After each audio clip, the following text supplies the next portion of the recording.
Welcome everybody to this ENQA webinar on the quality assurance of research in higher education institutions.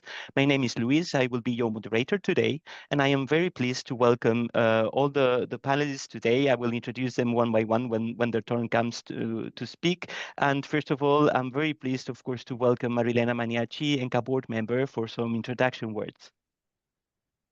Thank you. Thank you very much, Luis, and good morning, everyone. As a member of the ENQA board, but also as a representative of the Italian agency ANVUR in the work that will be presented today, I'm particularly pleased to introduce this webinar.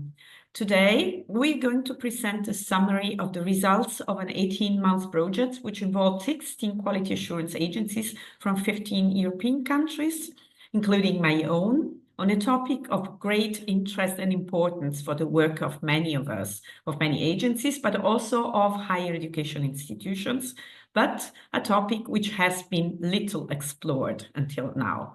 That is the external quality assurance of research. A couple of interesting case studies will also be shared with the participants to the webinar. As you know, one of ENQA's institutional tasks is to provide services to its members and affiliates, promoting also through the establishment of working groups, including those proposed by members, as this one is, in-depth reflection on the current issues in the field of quality assurance and evaluation models and practices.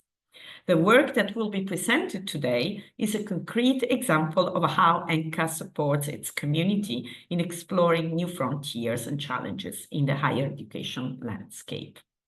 The topic of the research was inspired from the growing importance that EQA of research is assuming in the European quality assurance community. In fact, EQA of research contributes to improving the quality of research, follows the developments of higher education institutions, and also aims to strengthen the link between higher education and research. A link which is often taken for granted, but needs to be constantly nurtured and verified. And EQA can play a key role in this regard. The main outcome of our activity, of the working group, is an informative report that we believe can be useful for the ENQA community. In particular, but not only, for agencies that intend to include research among the objectives of their QA-related work. The report maps the various activity referring to the EQA of research carried out by European agencies, presents the main trends, the tools, the procedure used, and offers concrete examples and food for thought, as you will hear from Sophie in a minute. Furthermore, the report highlights how EQA of research is a growing practice, but still little discussed in the European higher education area. And that is why many agencies find themselves operating in the absence of clear guidelines and a supportive national and also international framework.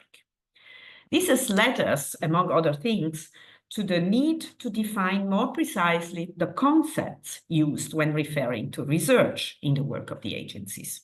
A fundamental contribution of our study has been precisely the effort to clarify the distinction between EQA of research and research assessment, two concepts which are often confused, but which in reality represent complementary yet distinct approaches. EQA of research, as defined in our report, is a regular process of reviewing, monitoring, guaranteeing, maintaining, enhancing the quality of the research environment in higher education institutions. And this definition emphasizes the importance of a research environment which supports not only the production of high-quality results, but also the link with education and societal impact.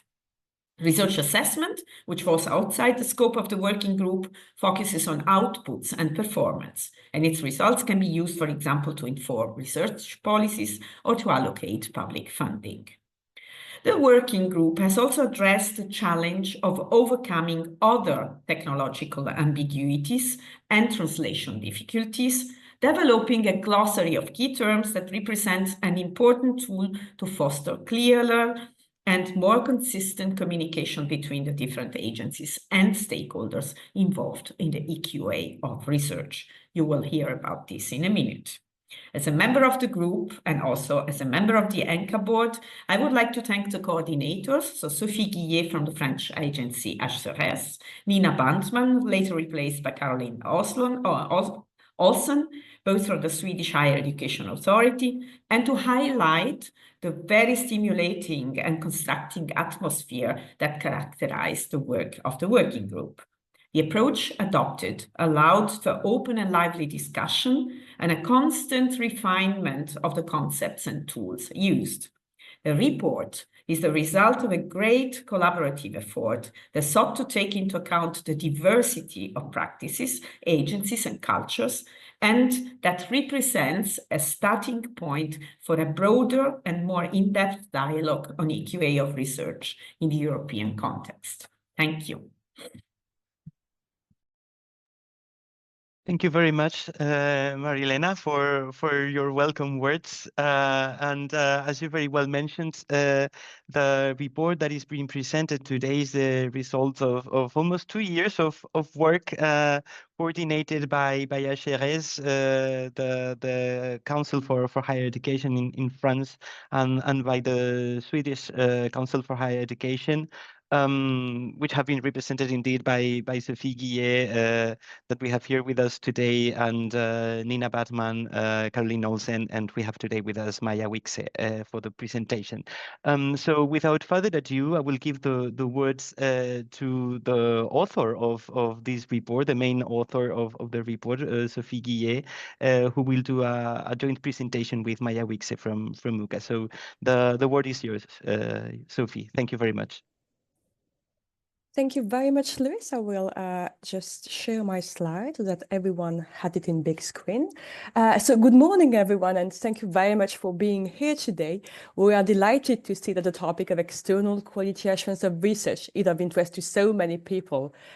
We wanted to start by thanking ENQA for the support throughout this journey and for enabling us, of course, to setting up a working group and discuss the topic of quality assurance of research, which was quite a challenge as we started almost from scratch.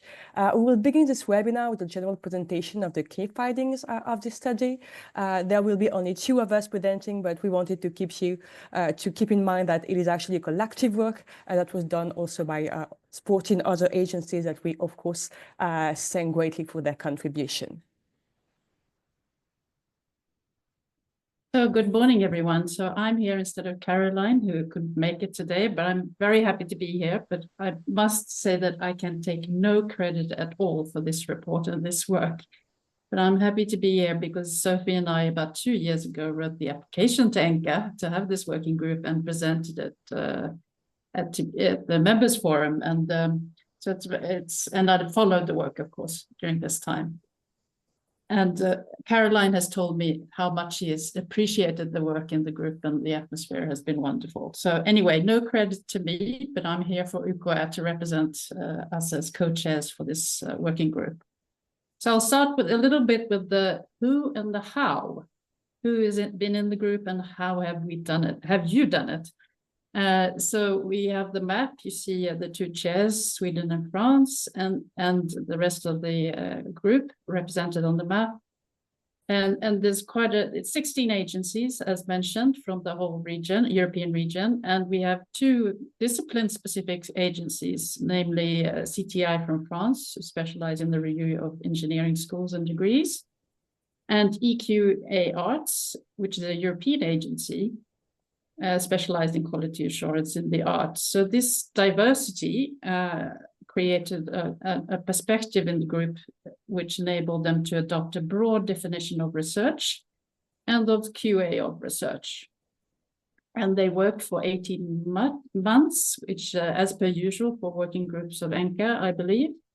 And the objective you see there was to take stock of the agency's procedures for the EQA of research in higher education institutions, to inform agencies and their stakeholders and to share practices.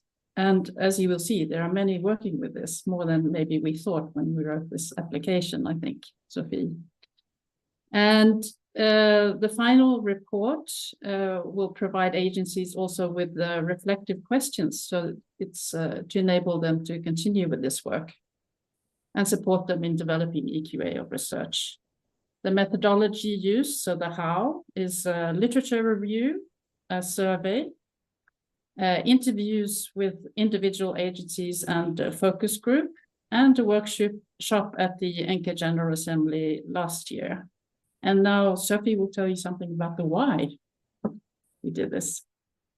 Indeed, thank you very much, Maya. So Marilena already in the introduction mentioned some of the why, but we wanted to detail it a bit more, as this can be seen as an unusual topic. Our first idea was that the EQA of research is a way to improve the quality of research because it complements research assessment procedures, it takes a broader perspective, and therefore contributes to enhancing the quality of research. It is also a way to endorse international and regional efforts regarding the quality of the research environment. We are here thinking of some UNESCO's recommendation and, of course, Bologna follow-up group communiques. Second, we also felt like picking up EQA of research was a way to align with development in the QA sector, in the QA of research across the higher education sector. Indeed, a recent study by the EUA, so the European University Association, showed that 56% of higher education institutions consider education and research as two equally important missions, and 11% consider research as more important than education. Another key figure, still from EUA, 93% of higher education institutions cover research in their IQA procedures. So tackling EQA of research was also a way to be sure that we, as agencies, remain fit for purpose. Third, this seems quite obvious, I guess, but we wanted to foster the link between learning and teaching and research in order to train enlightened students who are able to face the challenges of the 21st century. Last but not least, we of course wanted to shed light on the activities of numerous agencies and follow up also on the QA fit study, especially the one that was coordinated by ENQA on agencies' practices, and already started to mention research-related practices by agencies that we framed here as EQA of research. And of course, we also wanted to share practices and support the continuous enhancement of EQA. So in the group, before defining the EQA of research, they needed to adopt a broad and inclusive definition of research itself. So they did so, and this definition included fundamental, applied, artistic, innovation, and knowledge transfer. So it was a very broad definition, and it is in line with the continuum defined by the EUA, the European University Association. And when carrying out the literature review, they noticed that there was no definition of the EQA of research, because this concept was, of course, overshadowed by the literature of EQA of learning and teaching. So the group, therefore, also coined the following definition, and which is inspired by UNESCO's definition of quality assurance. EQA of research is an all-embracing term that refers to a regular process of reviewing, that is, monitoring, guaranteeing, maintaining, and enhancing the quality of the research environment at higher education institutions.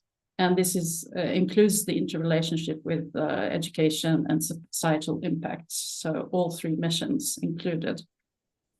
And an important note that I think Marilena also mentioned, that there is a common confusion between the EQA of research and research assessment. And I think this is a continuous challenge for all of us working with this.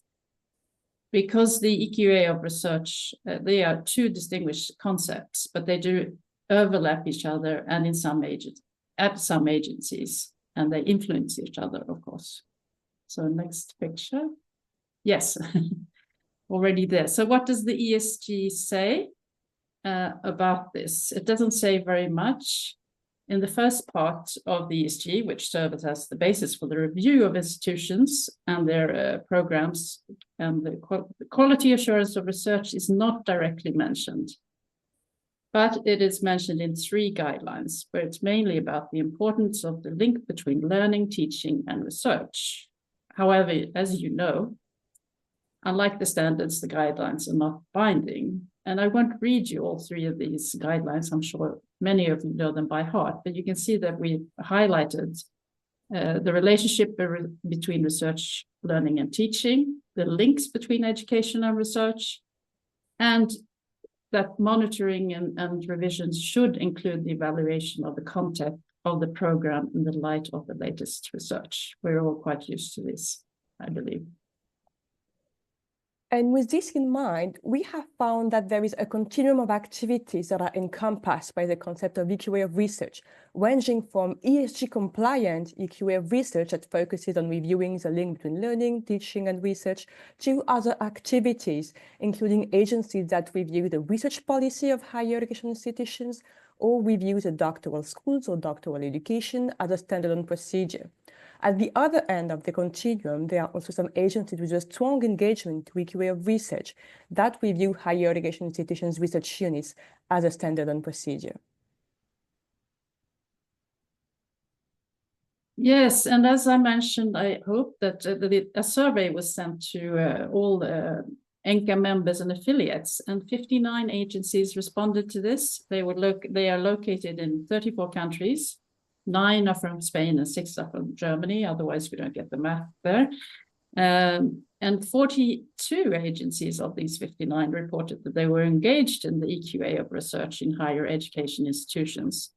So in the survey, it was asked, there was a direct yes and no question to see how agencies do, if they do or do not engage in EQA of research. And you can see the response there, 42 did. So there was a follow-up questions for the 17 who answered no.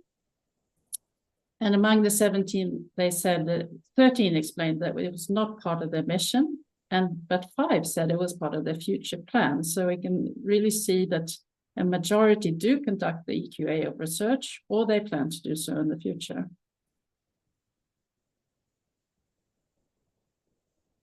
Over to you, Sophie. Yeah, we also wanted to actually highlight 2 main challenges. Oh, sorry. That was me, sorry.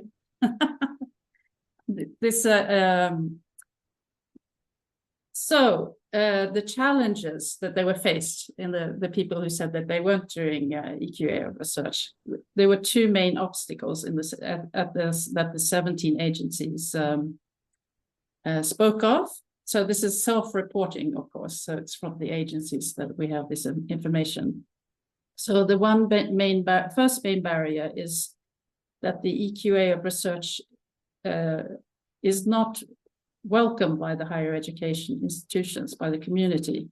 In some countries, higher education institutions are clearly reluctant to be reviewed on research aspects, even though the agency was willing to do so, because they feared that it might influence the funding they received, because as in most countries, research assessment is connected to funding allocation.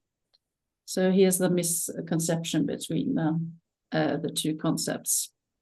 And the second main challenge reported is that most of the agencies did not have a national framework that supported or incentivized them to undertake the EQA of research. And indeed, in some countries, there is no research law or references to research in the higher education laws. And they have what you might call a fragmented system where research falls into the remit of another body in that national system. So the national system in these countries does not provide a specific mandate or incentive to engage in the EQA of research. And one can conclude, of course, that EQA of research, like many other things, is highly country specific. Now over to you. Yeah, and we can definitely that this is country specific also for the 42 agencies that are already engaged in the EQA research as they said. And most actually carry out their procedures at the institutional level. As you can see here on this chart, we have 34 agencies studying so, followed by the first and second cycle study programs, and fewer agencies, however, only 17, review higher education institutions research units. This question we asked in the survey also enabled us to see that the EQA of research is much more common than research assessment, which is only carried out by a handful of agencies. These are the orange bars you can see on the graph. So we have 8 agencies which assess the quality of the research output and 4 that assess the impact of research as standalone procedures. In addition, some agencies mention other activities related to research. Some indeed evaluate academic staff for career progression purposes. Others review grant applications and research projects, while some agencies review doctoral school as such and not only the doctoral program. In the survey, agencies were also asked which aspects of the EQA of research they covered in the standards and guidelines.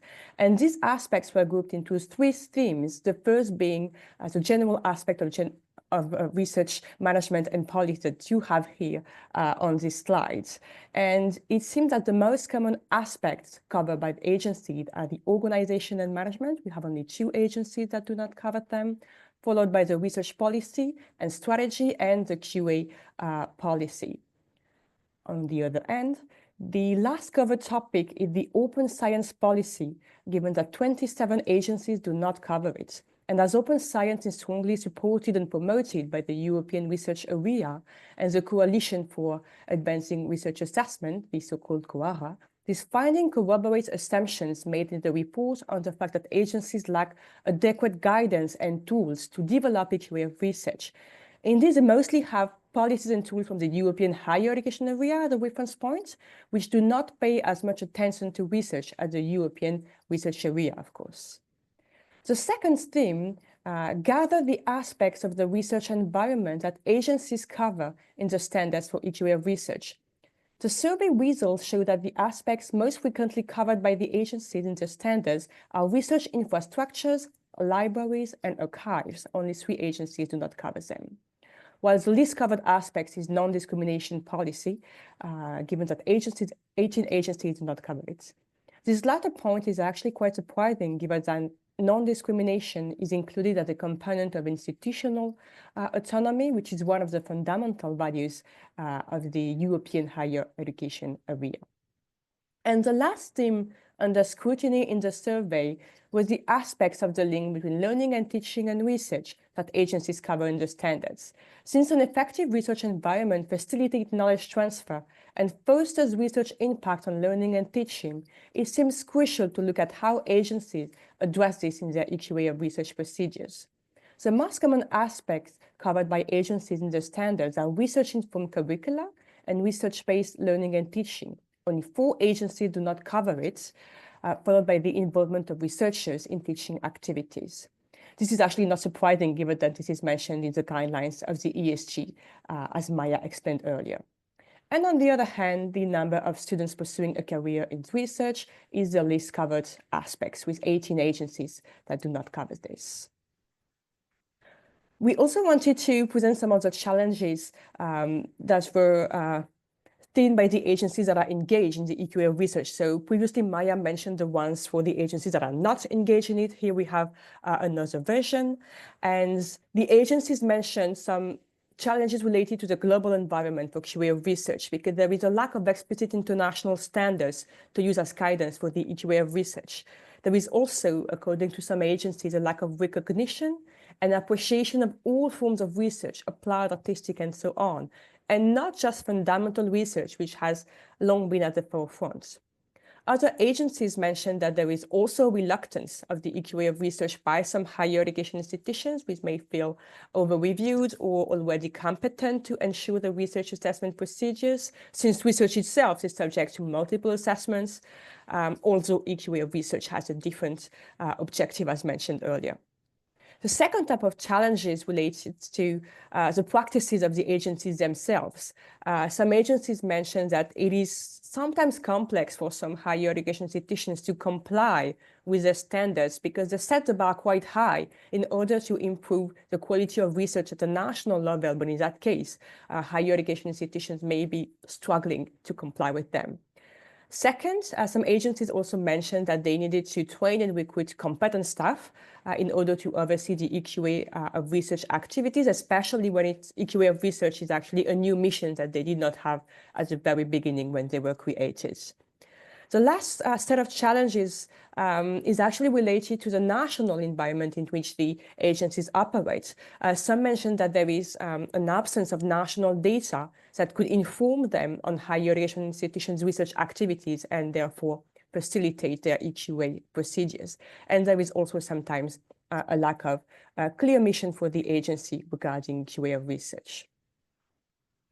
We wanted to end this presentation with a concrete example of how EQA of research can be implemented. We therefore asked a reflective question whose answer could hopefully guide agencies in implementing EQA of research. So how can agency ensure efficient procedures for EQA of research and their smooth implementation? Higher education institutions that have undergone several external reviews often tire of them. It's not new, and they require significant human and financial resources and can become burdensome, complex, and bureaucratic. They suffer from what has recently been termed quality assurance fatigue or evaluation fatigue, which can be exacerbated when EQA processes overlap. And agencies also ask for the same information and data in different processes. And in that case, EQA of research can be seen as an additional burdensome procedure for higher education institutions, and also sometimes agencies themselves. And the simple solution that was mentioned by the agencies we interviewed and consulted in this study is to include references to research directly in their institutional standard and guidelines. So an institutional review can have a broad scope that therefore easily enables the inclusions of standards under research management and policy, so research infrastructures and units and so on, without multiplying the EQA procedures and site visits to the higher education institutions. Another possible solution is for agencies to better link the different EQA processes they undertake and build bridges between the standards of their different frameworks. For example, some agencies have linked their institutional reviews to their program reviews, including at a doctoral level. And in some cases, a positive evaluation on research aspects in one review can lead to some standards being waived in another related review. And data collection can therefore be streamlined to avoid asking higher education institutions for the same information more than once. And the agencies surveyed and interviewed in this study indicated that where possible, they use publicly available information on research in national databases to inform their review and streamline the whole process. So that was all on our hand, but you will now have two concrete examples of agencies which participated in the working group. Thank you so much, Sophia and Maya, for this excellent presentation. As mentioned before, you can all access now the report on the ENQA website and download it and read it. Also, a reminder, you can put your questions in the chat, and then some of them will be taken during the Q&A session at the end of today. But now, indeed, let's jump into concrete examples. We have today Olaf Sigfúsdóttir from EACA, the Icelandic Agency for Quality Assurance, and Peter Moll from EVALAG, the agency from Baden-Württemberg in Germany. So we'll start first with the Icelandic example, and then we'll go into the example from Germany. Olaf, the floor is yours. Thank you.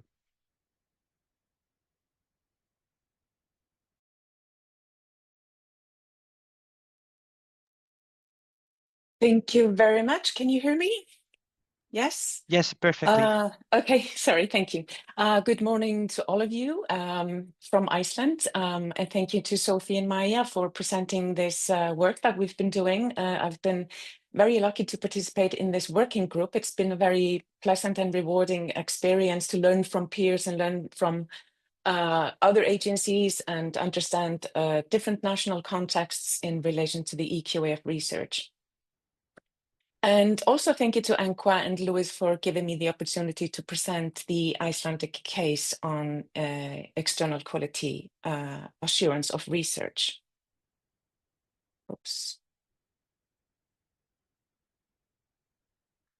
So our work is guided by a key program which we call the Quality Enhancement Framework, or the QEF.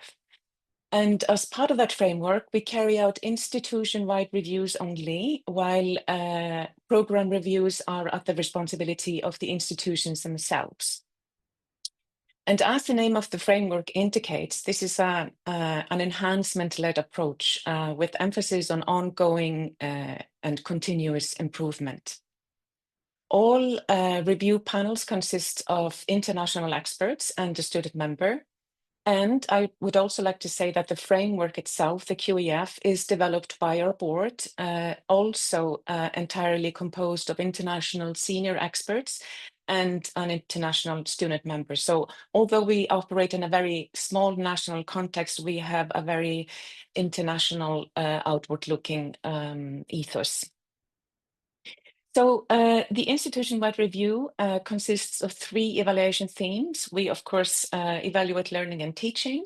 And then the second theme is research and innovation. And then thirdly, we look at the links between the quality system and strategic management within the institutions. And the national legal framework allows us to evaluate research as well as learning and teaching.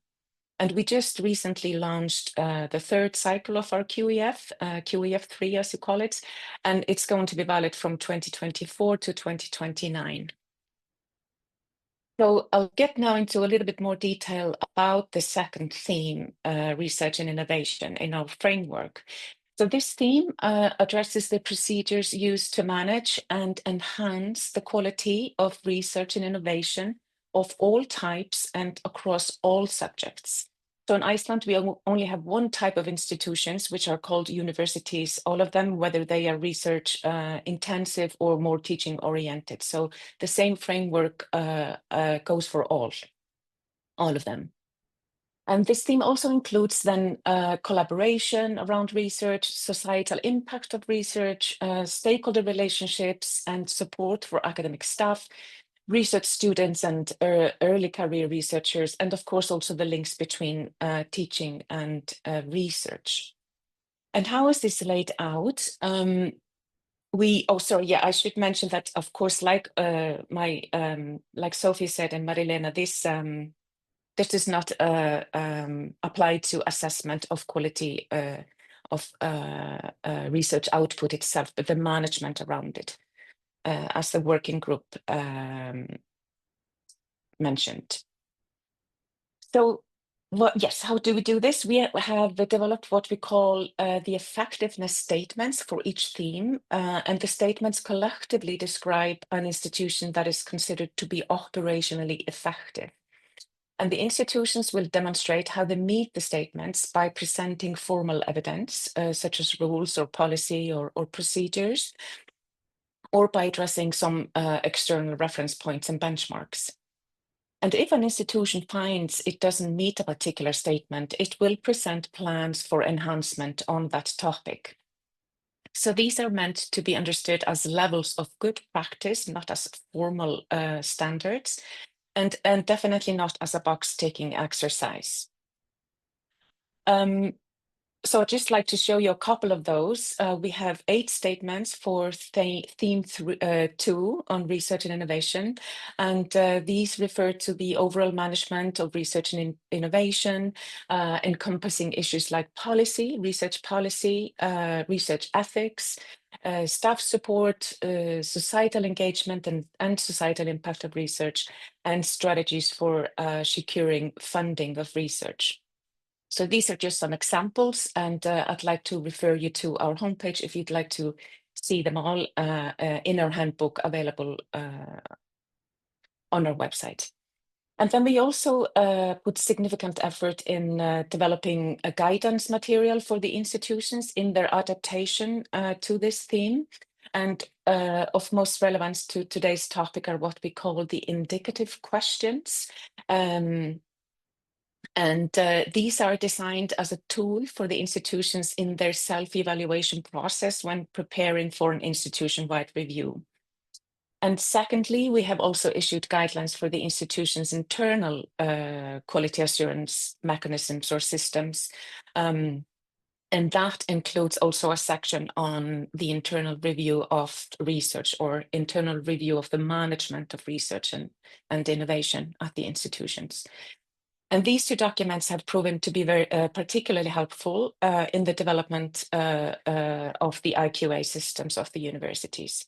And both these documents are also available online and are to be considered as living documents, as they will continue to develop throughout the cycle in alignment with sectoral changes.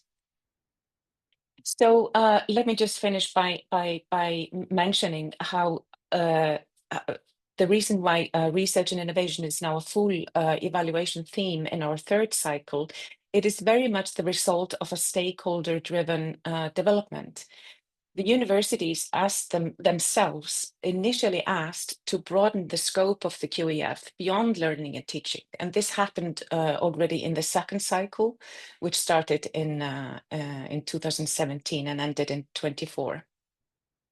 So the theme on research and innovation was piloted during the second cycle, but as a formative exercise. That is, it did not form part of the formal judgment or the review outcome. And for the current cycle, the third cycle, we consulted our stakeholders multiple times over a year-long period, or even a bit longer than that. We received very valuable feedback, particularly on the indicative questions, as well as other guidance material that I showed on the previous slide.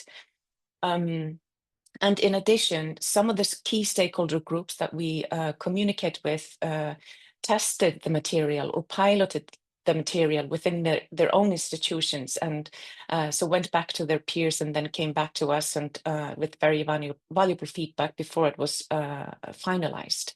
And this goes particularly for one of our committees, the Research Evaluation Advisory Committee, which is a subcommittee to the board with representation from all 7 universities in Iceland, as well as a PhD student and a postdoc. So this was it from me for now. I'm happy to take questions after Peter's presentation. Thank you very much. Thank you so much, Olaf. Now we're traveling from Iceland to Germany. We're getting the weather report from each part of Europe in the chat. How is it in Baden-Württemberg, Peter? Yes, thank you very much. It's cloudy and colder than it has been before. So we're starting to freeze again. So not ice cold, not freezing cold, but we had warm days and now it's a little bit colder again. So that's a thank you. But thank you, Luis, and thank you for the opportunity to present EVALAC and our procedures in this framework, and I hope it will be a little bit interesting for you. So I wanted to start with some guiding principles and some overarching principles of EVALAC's work. We think ourselves as a partner of higher education institutions, and I will come to that further. And our mission is to support universities in their commitment to high quality in teaching, study, and research, as well the entire institution. We're doing this with accreditation and certification, but also with so-called evaluations and counseling and continuing education procedures. So we're giving continuing education workshops for quality assurance. And we want to strengthen the self-regulation and promoting a culture of quality inside the higher education institutions. We are a foundation under public law since 2000, and therefore somehow committed to charitable purpose. We're not profit-oriented. We are working as agency independently in all areas in accordance with the international recognized standards. And since 2009, we are recognized as a German accreditation agency by the German Accreditation Council, and we're a member of the ENQA register since 2010. And therefore, for this, we are separated in 2 different services, 2 different departments, because one department is doing counseling and evaluation, and the other department is doing accreditation and audits. So we can keep it separate, the two different parts of our mission, which is also important for meeting the ENQA standards and the EQA standards.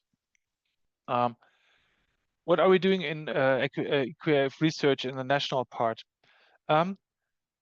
As I mentioned in the working group, very often we have a little bit of complicated situation in Germany, or somehow complicated for us as an agency, because the freedom of research is a constitutional right in Germany, also as the freedom of teaching in the universities. But therefore, there's only regulations that cover bachelor's and master's programs according to accreditation processes which are legally mandatory. So we are doing on part of research, we are doing so-called evaluations, which are peer reviews actually covered on the ESG-based standards. In these procedures, it's explicitly not the research output, but also, as mentioned before, the framework conditions of research funding and research organizations that are assessed in peer review processes. But they do not get a label for that, but it's just a kind of a consultancy process. And on the other hand, we are also partner of the Ministry of Baden-Württemberg and the Carl Zeiss Foundations in procedures of quality assurance in relation to selection processes of grant proposals and funding awards. This is a work that is, I want to highlight that this is not covered by what in the working group set of external quality of research. So this is something that is partly different to that. So I just want to mention that it's not being confused with the output of the working group. What we're doing internationally, because we are also working on international basis, and there we are a regular partner in Erasmus Plus projects related to quality in higher education, also quality of research in higher education. We're a member of the Commission of Research Information in Germany, which is looking at research data, how to deal with research data after the specific research has been finished. And we are also a member of the executive board of the European Research Infrastructure Evaluation Consortium. And we're doing international QA activities. And here, especially, I want to highlight that because also that was a part of some discussions during the working groups. We're doing audits in Austria and institutional accreditation in Switzerland. And we also did the accreditation of doctoral schools. And in these programs, in these QA activities, evaluation or EQA of research is part of the framework that is given by the national standards. And therefore, we're doing EQA of research in terms of the given national standards of these countries. And institutional accreditation or audits in general includes EQA of procedures of research, and they are in line with what has been said before. So it's not research assessment and not research output, but research frameworks, promotion of researchers,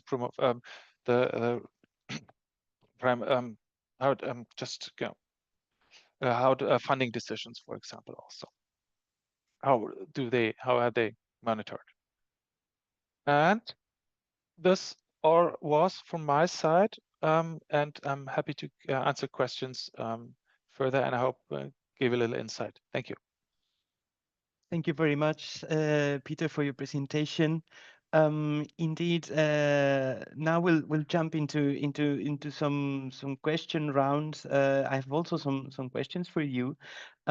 So I'd like to ask all the presenters to turn on their cameras and to participate in this final part of the webinar of today. So we will start perhaps with a very general question that was presented already by Sophie and Maya on the challenges and solutions identified, and maybe we could get, as we have seen some concrete examples already of how things work in Iceland and Germany. Maybe you could share with us a specific challenge and potential solutions that you're envisioning for it. So just Peter, as you were the last one, maybe you can be the first one now in answering this question. Thank you. Yes, the challenge is for somehow that also like mentioned in the report is getting the reviewers. So finding the right people for things, especially when you're looking at cutting edge or top research. We not rarely face the problem that there's only a handful of researchers working in that special field, and probably half of them are working in the institution that we are asked to monitor or evaluate. We call it evaluation. It's a little bit complicated, but in the peer review process. So this is also a very high challenge, because whenever you do peer reviews, you need peers that are really working in that field. Thank you very much, Peter. Indeed, always finding experts. It's always a challenge that everybody shares, I think. Sophie, would you have some inputs from your side? Yeah, definitely. So one of the first challenges we identified a few years ago in my agency, HEIs, was that, well, there was little link between the three main types of EQA research procedures that we carried out at program level, research unit level, and institutional level. So we worked on what we call an integrated evaluation process.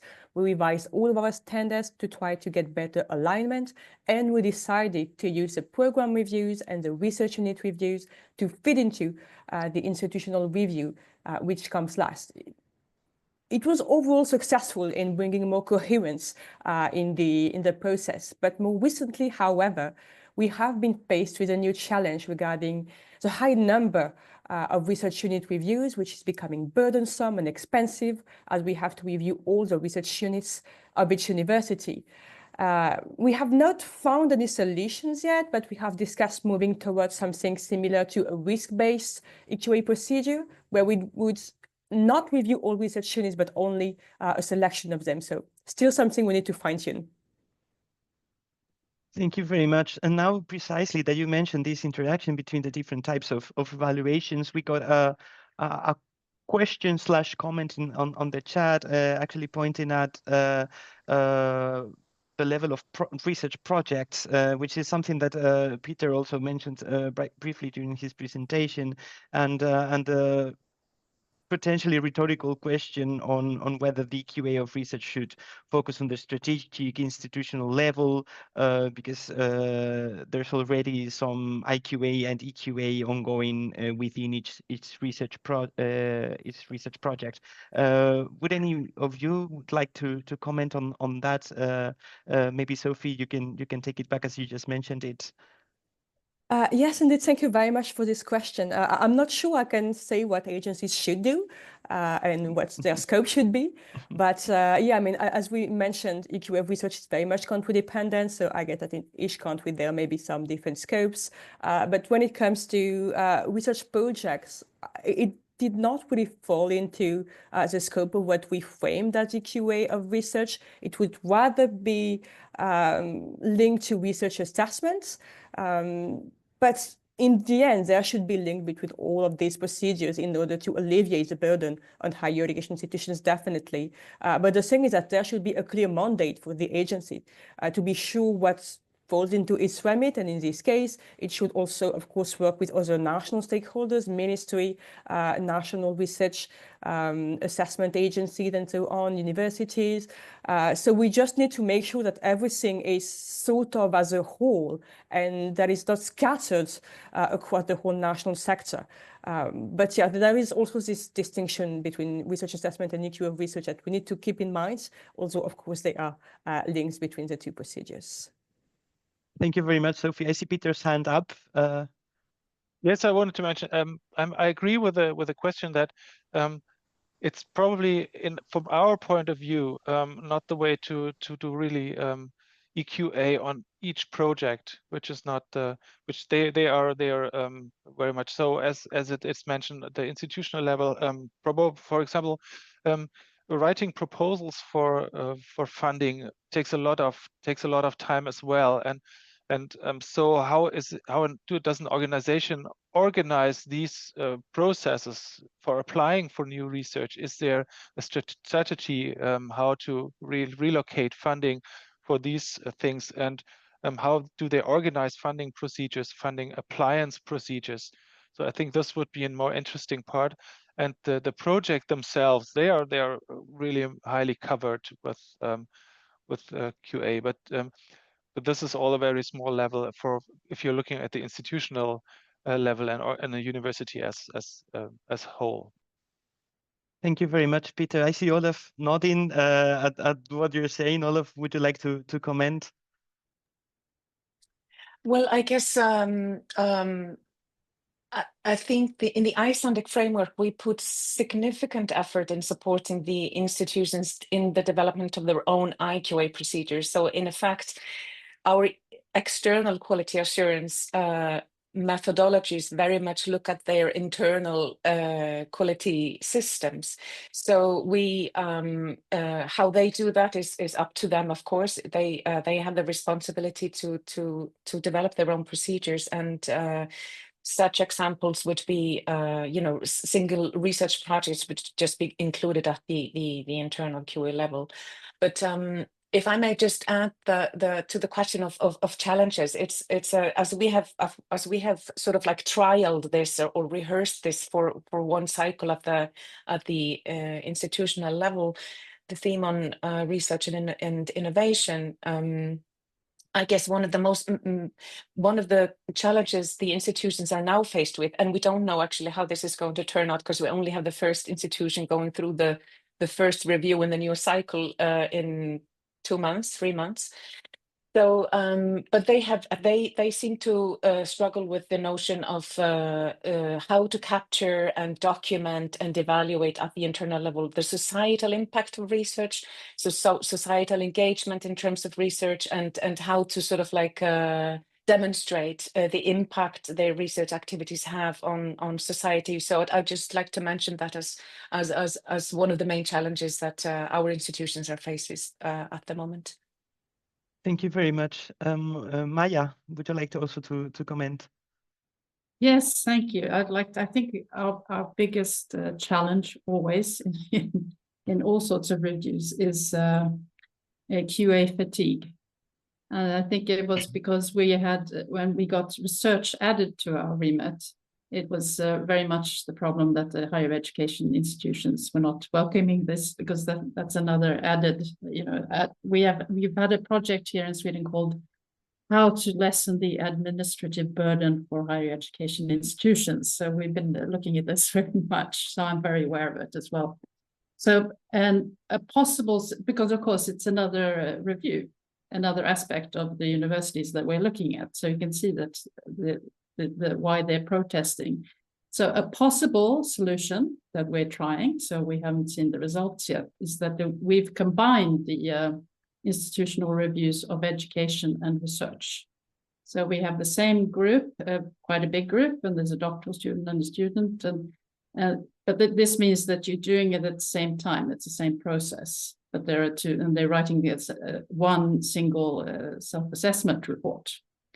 So hopefully this will at least not increase the burden too much. So, but this is I would say one of our biggest challenges is the burden that we create, and that we hope it's not seen as a burden.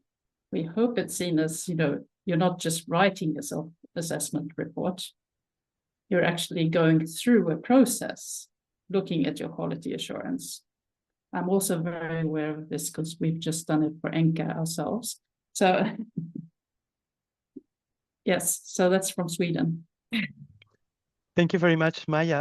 Of course, we have also with us Marilena, so let's take advantage that we have her in this webinar also to comment on this. Thank you, Marilena. Yes, thank you, Louise. And this time I comment not as a member of the ENQA board, but actually as a representative of ANVUR, directly following up what Maya said. We also combine in Italy periodic assessment of universities, on universities' educational activities with research strategies and policies. And yes, I don't know if really I can say that the institutions do not perceive that as a burden, but we try to help them not to do. And actually, they also see the advantages. But there's also one point that I wanted to highlight, which is a distinctive feature of the Italian higher education quality assurance system. I don't know if anything similar exists also in other systems. That is that we in Italy, we have internal evaluation units in each universities, which are, well, actually not really internal and external evaluation units, that is units made of external experts and internal representatives of the universities, and they act somehow as a bridge between internal quality assurance and external quality assurance. That means that they have to produce a report every year, which is sent to ANVUR. They work through interviews to the representatives of the governance of the universities and also those who are involved in research, like delegates for research or vice rectors for research or societal impact and so on. So they monitor teaching and institutional strategies, but also they oversee research-related policies at both university and departmental level. And also they monitor the quality assurance of doctoral programs. So they really act as something in between IQA and EQA. And I thought that it would be interesting also to share this aspect of the Italian system, because we find it is indeed useful also in the perspective of not putting all the burden on the institutions, but having somehow a link between the agency and the internal quality assurance of the institution that has to take its internal quality assurance responsibility. Thank you so much, Marilena. I think that a conclusion that we can get from today and from the report is that there is huge diversity in the European higher education area with respect to the evaluation or review of research in connection to education in higher education institutions. So I would like to thank all of you for your participation today, for sharing your good practices and your experiences, and of course to the working group coordinators and to Sophie for having coordinated the writing of the report. Of course, you can all check the reports now. You've got just a glimpse of it, but there's much more information in it and very useful case examples and so on. So this is only the beginning to continue exploring this topic, which is of raising interest, I think, for all QA agencies in the European higher education area. So thank you all for the presenters. Thank you to all the participants. We stay in touch. We will publish this webinar on our website and YouTube channel as announced, and you will also get the presentations. Have a good day and enjoy the weekend.